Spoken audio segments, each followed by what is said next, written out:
Welcome back, everybody. We are going to go over the Lab 6 bulk response to aerobic exercise calculations now. So, in this video, I have pulled up on my right both the breath by breath, the XB, and the minute O2 data. I also have your worksheet pulled up here on the left. We'll be answering basically table 3, or not, say question 3, table 2, and we'll also be getting a few graphs in here, scatter plots, 7 and number 9. Be doing a few things with this. So to get started, we'll go ahead and I'm going to basically recreate this table over here. I did start with mine already. This already pulled in my data from, this is actually my test when I did it. If you want to you should pull in your person's test data here. If you don't have the workload VO2 or the workload, make sure you get those off of the Lab 6 VO2 calculation sheet. If you don't have that, you just need to enter this information into that spreadsheet, or on the modules page, and you get that data. You'll get that information. So we'll be completing a few things here. Actually, copied this over earlier, but just to make it simple, you'll be able to highlight this stuff like so, copy, and paste it on in. Easy enough. Looks good. So, to get started, we'll be cutting up the breath by breath data. So we're going to start by, we'll be using this VO2 here. Kind of the rest of the stuff is just along for the ride. We'll take a look at it as we go through this. Good information is some checks, but you just want to be able to see what's going on. We'll insert 2 columns to the left. Okay. And then we'll come on down to where we did some stuff with the protocol. So 5 minutes in, we started exercise. We'll actually make rows here, 2 rows above, and then 15, we exercise for 10 minutes.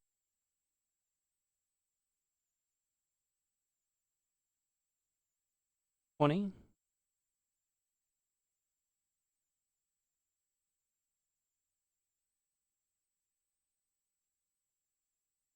30, and that's it.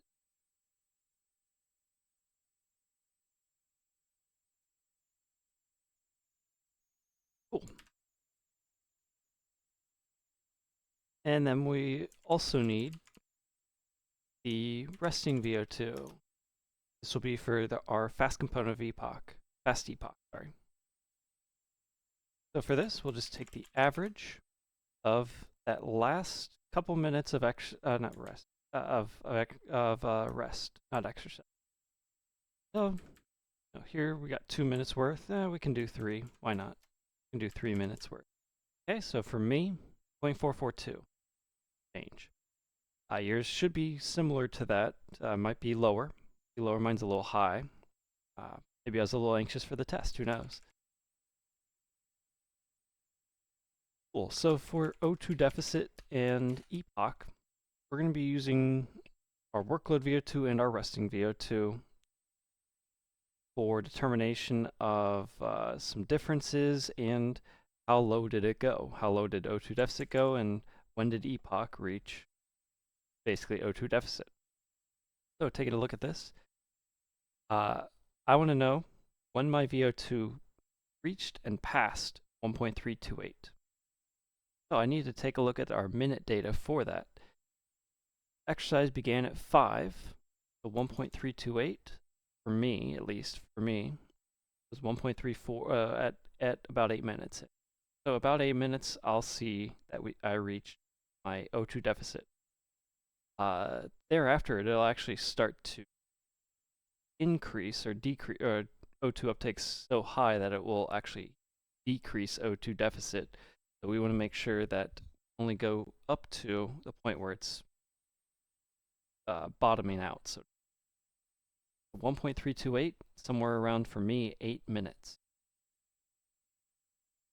We're going to do some cuts. Oh, we already did cuts, sorry. What we're going to do is we're going to take some differences to the current VO2 at this time minus our theoretical workload. And before I do turn or enter, I'm going to put in $sign. Add one more in. We'll put 0 here for because we started at 0. And we'll do the area under the curve.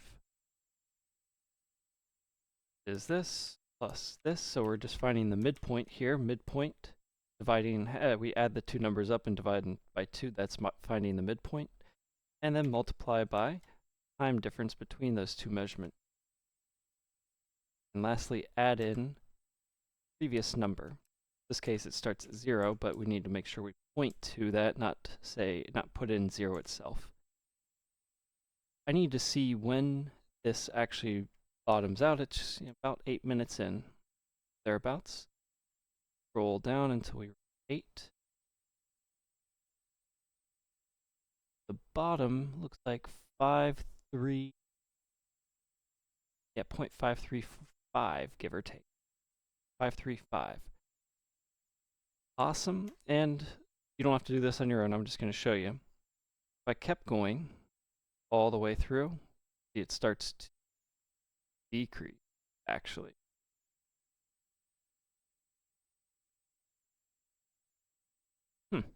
Interesting, it looks like it went, that's because it dropped, because, yeah, I was at steady state, it's fine, fine. Okay, actually I went way past where I needed to go. But we can see, I'm using a lot more oxygen throughout that than is needed. I'm not repaying that debt while exercising though.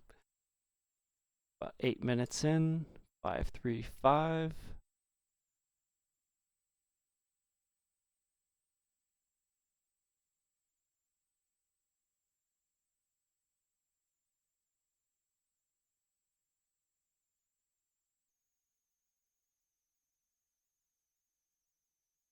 Eight minutes in, 535.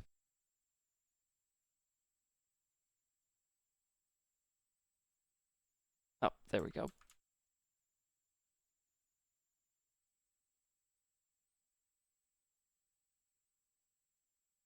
Just double check. Okay, yeah. So yeah, I can see some interesting values in here, 5.579, whatnot. If I take a look back at my data, and it's because it kind of does some wonkiness here. It got to that level, went down slightly, and then back up. Yep. Most data will not do that. I was a weird subject. That sort of stuff happens.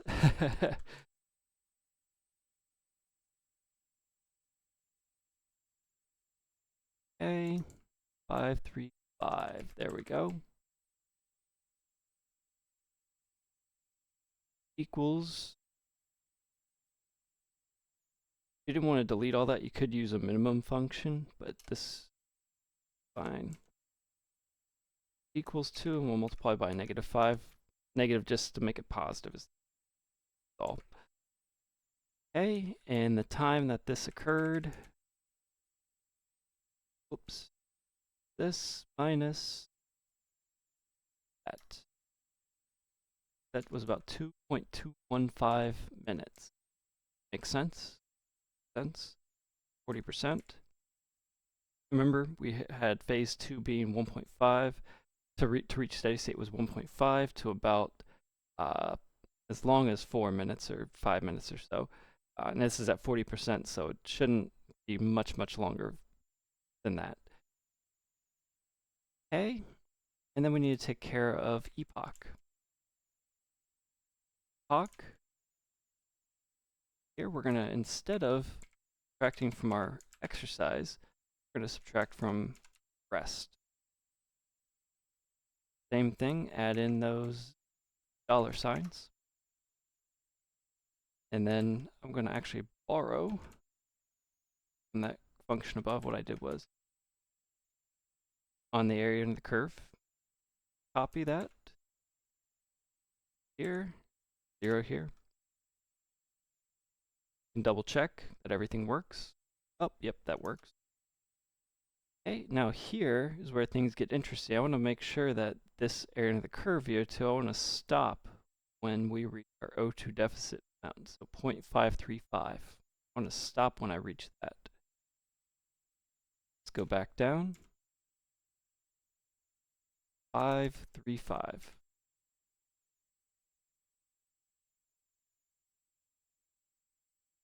Okay, so it's just going to continue going up the number wheel. So I can clear out those, and right here is where I cross it, so about 16.18.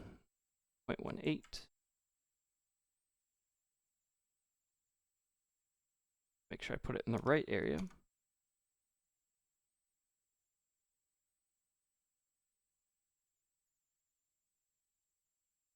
Yep, there we go. Times 5. And then time-wise, how much time did that take? That minus this. That was about 1.114. That's time difference between those two of ramping up and ramping down, 1.100. Cool. Yeah, within rounding error. Within rounding error. Cool. That takes care of that. Oh, I realized I never gave these names. So difference, VO2, that's in liters per minute, and area of the curve, VO2, just in liters. Okay, now we start our next bout of exercise. So minus 75%. I didn't put in dollar signs yet, make sure you do. Okay, 0 here, and then copy that formula again. Awesome. Make sure you copy it like so. And not, don't highlight the formula here and paste down here because it's just going to point back up here. So make sure you don't do that. Oop. So everything's good there. Now here I want to check where does my minute data cross again 0.528. 0.528. So start exercise here. It's about somewhere between 23 and 24 minutes, not seconds. 23 and 24. Rest exercise. So I'm going to go upwards of 24 minutes on my data. Right here. And search for the maximum. Looks like it's about right here. Up. Here we go. 1.88887 for me. Yep. All right. Yep, that looks like max. And again, you don't have to do this on yours. I just want to show you what it looks like. If I went for the full time, we went 30 minutes. Again, it starts getting positive numbers because I'm going to be breathing a ton more. We'll see why that is here shortly. See why that is. But I'm going to clear out some of the excess data. 887.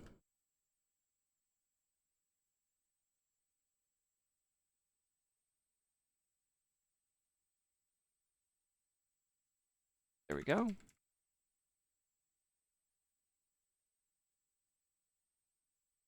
And then time. Time for that. Here to here. So that was about 3 minutes. Just a hair over 3 minutes. So it looks like, okay, a little bit higher intensity of exercise. Took me a little bit longer. 0.215 versus 3. That seconds wise is about 48 seconds, 47 seconds, give or take. About 47 seconds more to reach that. So it's a higher, so that in some ways says, okay, my body didn't try to ramp up harder. My VO2 system didn't try to ramp up harder. It just took it longer with its normal ramping protocol, normal ramping up of things to get up there. Okay. At least that's what it should be saying. Okay, now let's take a look at. I need to do the calculations before I can do the stuff up there. Okay. 0. So equals this minus our resting value.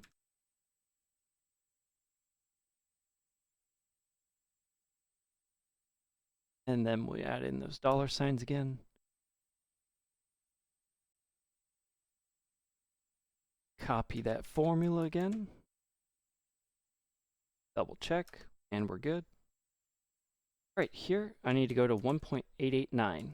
1.889. You need to double check what you need to go to. I need to go to about 1.889. Wrong one. Go. Where does it get to 1.889? Okay, we're past 31. Okay. Like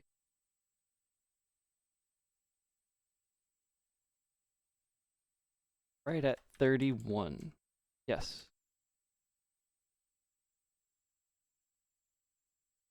Awesome.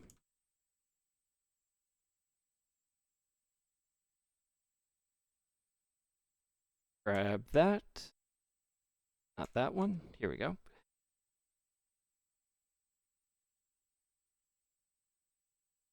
Cool. You can see, in submaximal exercise, these should be about, well, we're already assuming that they're going to be about equal.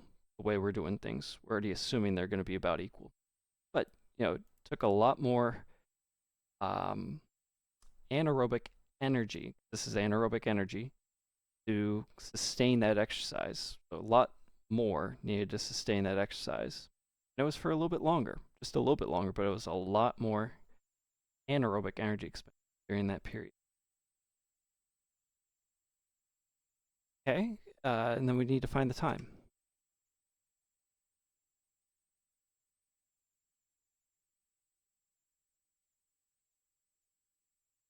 That minus this. Time-wise, about 1.586. Look at that difference. All right, that was a little bit longer at 1.416. Not too bad. Not too bad. Mine's a little bit longer than that. Right here, what I said, at least 0.1 minutes of each other. That's about 6 seconds. 0.1 minutes is 6 seconds. I try to keep it the same, units. Why? So it's about 6 seconds, within that for each other. So I'm about, give or take, about 18 seconds off in terms of recovery and whatnot. So I was for sure above my lactate threshold, and one reason I can tell that already, or at least from what I looked earlier, is so starting exercise here for 40%. Go up, up, up, up, up. I reach the level I need to. I do a little bit of funkiness in here in terms of breathing, but we're still up there workload wise. It's normal. But then we come down post exercise, and then we start again at 20. Up, up, up. Here I cross what I need to be at. But if you continue looking, it just keeps going up. Not a lot, especially past after 25 minutes, so 5 minutes into exercise, it's creeping up. It's drifting, as we say, O2 drift, or that's phase 3 of O2 kinetics, or phase 3 of O2 kinetics, or the slow component of O2 uptake. So I'm having to use a lot more type 2 fibers to sustain that. I'm getting fatigued, and my breathing's a little bit getting more crazy. We can kind of see that with right, here's breathing. You can see it going up as well. There's a lot of things going on there. That's at least with my data. Your data may look slightly different. And actually, this VO2 stuff that I did here was based off of a max test on a bike I did 15 years ago. So it could be, or not 15, sorry, 10 years ago. So it was a little far, 10, 15. It's how close is it going to be? But it's probably not that anymore. So, but I toughed it out, as best I could. So it may be a little off because of that. Yours may be a little bit low because of that. Maybe fine. Again, it's just all dependent on your data. But this is pretty good. This is actually better than I expected. So this is pretty good though. But we can see had a lot more O2 deficit between these, between 40 and 75%. Workload is substantially more as well to boot. Cool. Now we need to do a few charts, a few graphs. Taking a look at this, we'll go ahead and we need to do 5 to 15. So minute 5 to 15. Shall insert chart.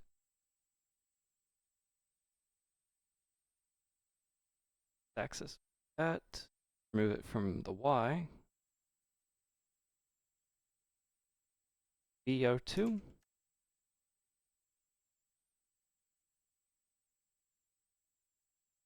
And then add one more, and it will be area under the curve. Awesome.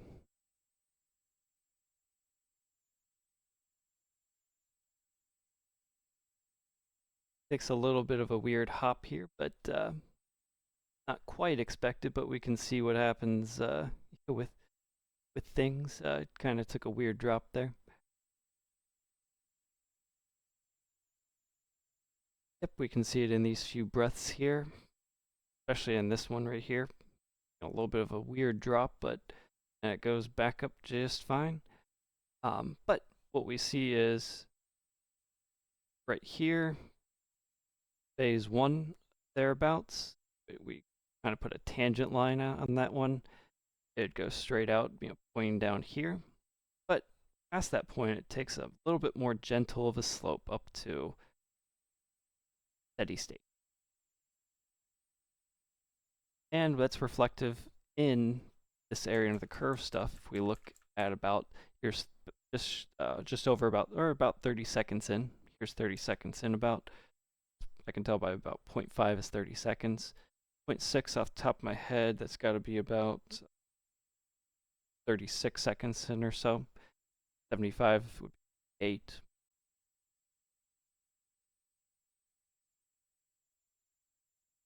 Oh, cool. That 25, about 30 seconds in is what we expect. It's up to what we expect the ATP phosphocreatine to be doing it. Oh, sorry, I'm mixing up two things. About 25 seconds is about as most as we expect out of phase 1 O2 kinetics. Sorry, phase 1 O2 kinetics, up to about 25 seconds or so, if I remember right off the top of my head. Could be slightly longer, but about that. Sorry, it's confusing the O2 kinetics with energy utilization. ATP phosphocreatine can be upwards of 30 seconds. O2 kinetics is slightly different. Okay. And then if you want to add some things to this, like if you want to add stuff here, putting legend stuff in, double click on that, and this would be VO2 liters per minute. And VO2, area under the curve, VO2, that's just in liter. Awesome. Roll on over. And you can put in a chart title, call it VO2 and area under the curve VO2 time.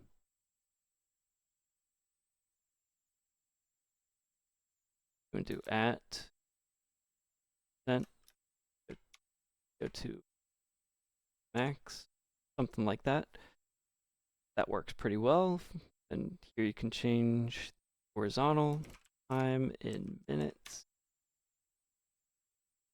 and so on. Ooh, that looks decent. decent. All right. And then you just do the same thing below. I'm not going to take extra time to do that, but you could do another one down here as well, the exact same way. And then we need one more. The other one was for 20 to 30 minutes, so same thing. And then lastly, we'll go ahead and do the scatter plot for the 1 minute data. So this will be using all the data, 0 to 35, starting at 0, the beginning thing. Here, this is 0 to 1.15. So what was the VO2 average in that period and all this data. So we can go ahead and get started. I'll just highlight this chart slightly out of the way. I like to be able to see some of the data. Yeah, I'll see the chart in a second here. I need to highlight VO2 in liters per minute. And then same thing for VCO2, liters per minute. All right, and we want to make sure they're both in liters per minute, that we can see them clearly. Let's change that. 2 and VCO2. And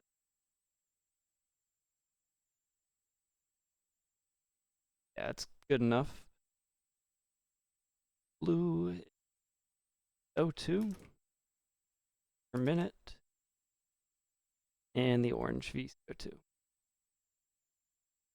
liters per minute. Cool. And so on. Oh, that's not time. Why are you doing that? Just liters per minute. We don't have an exact. We have VO2 and VCO2. That's the units though, liters per minute. Whoops. Here we go. Time, minutes. All right. Cool. So some interesting things about at least my data. You'll have to take a look at your data to see what it looks like, but some interesting things. We can see these are roughly resting levels. It kind of dropped and then slightly went back up for rest right before I started. Rest kind of dawdles around. It's not always the exact same. Dawdles around a little bit, so that's expected. And then as soon as I begin exercise, it goes up, up, up, up, up. VO2 is higher than VCO2 here, and then VO2 slightly drops here. That's where we had that wonkiness, as I said. I think it was with my breathing. Kind of taking a look at the data.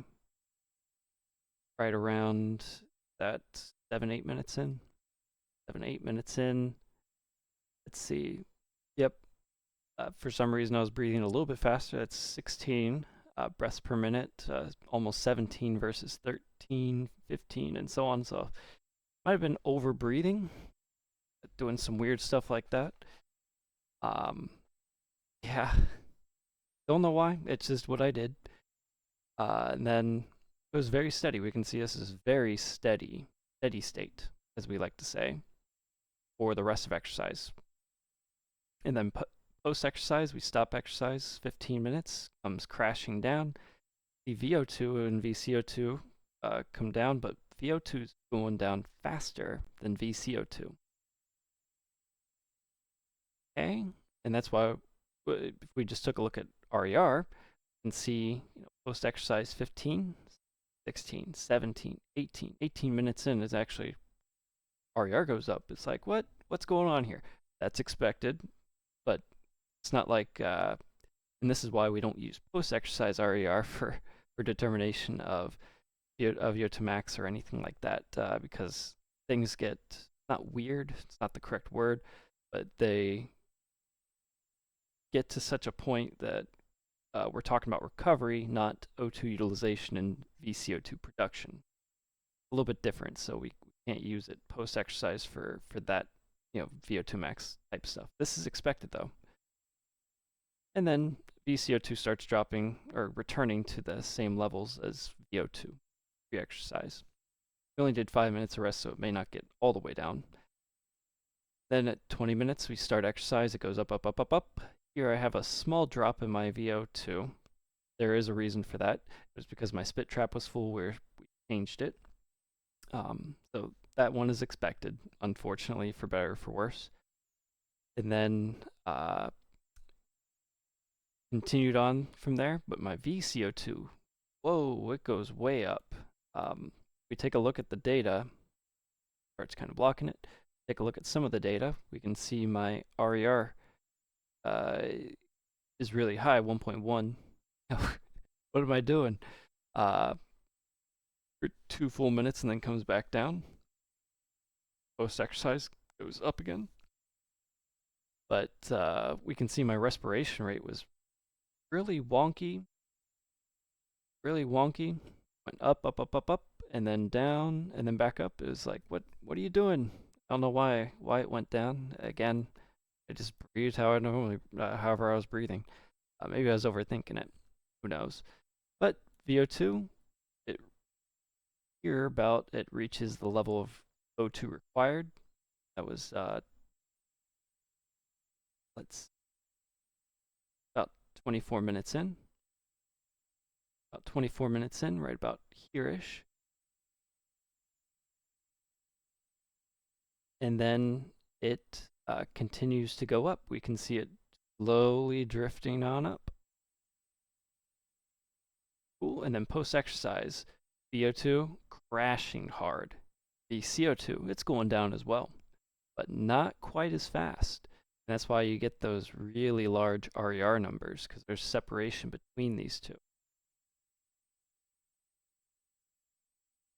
I think I reached 1.4, yeah, 1.45 just about.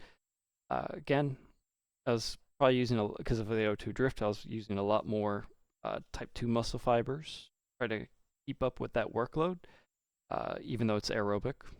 Well, it's still aerobic regardless, but to sustain that for the long term, I was trying to use other means to do it. Pedaling inefficiencies as well. I don't have the pedal data up on mine. It should be up on yours, but I don't have the pedal data. I was probably pedaling a little bit faster than 60 to 80 RPM. So pedaling inefficiencies there. I'm not a cyclist, so there's a inefficiency on my part. One of the reasons that it is inefficient to pedal that fast is because you're having a lot more hip engagement as a not untrained cyclist. A lot more muscle engagement that you don't need to have engaged to sustain that workload. When you're talking about a trained cyclist, that's actually kind of a crossing over point when they start becoming or needing to get better. They do need to engage their hips and it seems like glutes more than just their quads. But for untrained cyclists, that is not a good thing. So kind of interesting. Otherwise, this should wrap up everything that you need. But if you do have any questions, please feel free to reach out to myself or your instructor. And I will see you in the next video.